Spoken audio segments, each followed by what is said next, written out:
everyone, Kat here to talk to you about money.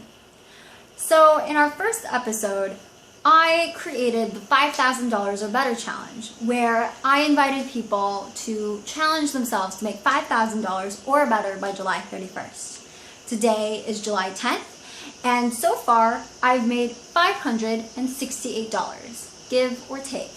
Now, I also said that I wanted to make $1,500 by July 10th, which means that I'm at a gap of $932. So yes, I made $568, and yes, I'm at a gap of $932.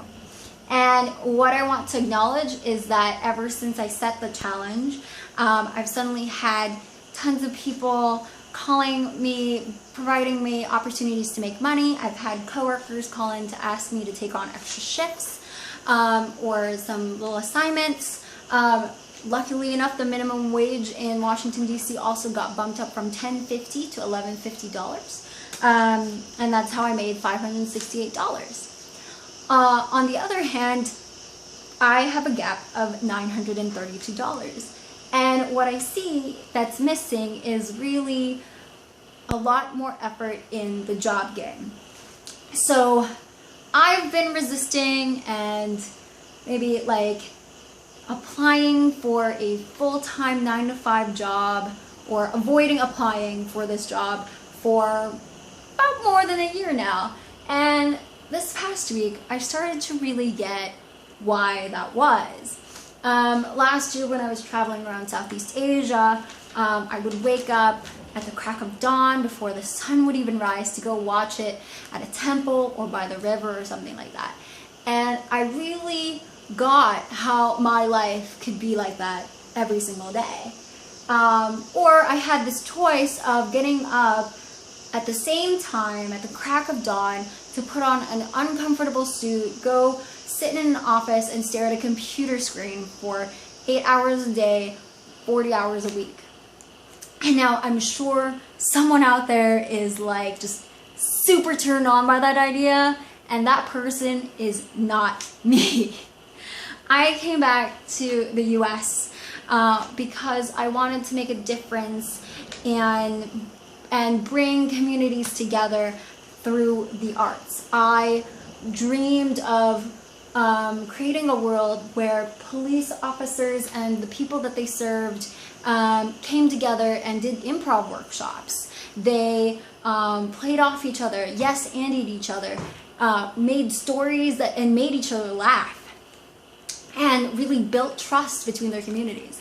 I imagine this world where Wall Street bankers and homeless people would get together, teach each other dance moves, create a dance together, and then go and perform it in front of, like a local children's hospital or something like that.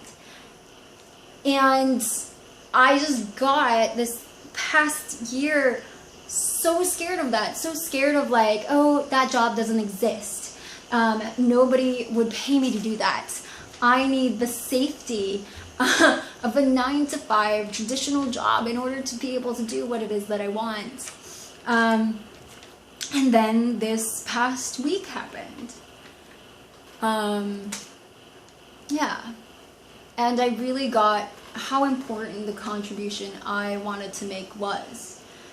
So I have this choice of, I can make a is the best way I can make a contribution by being someone's admin assistant, or is it by really taking on the initiative of creating these opportunities for us to use the arts to bring our communities together?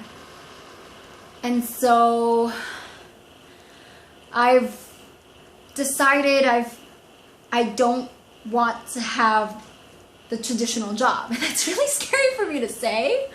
And what I would like to do is to share about this job I do want to create, and ask you guys and ask organizations in the community how I can make it a real job that gets really funded and things like that. Not because it's like, not just because it'd be like this cool thing or whatever, but because I really get how much we need this right now.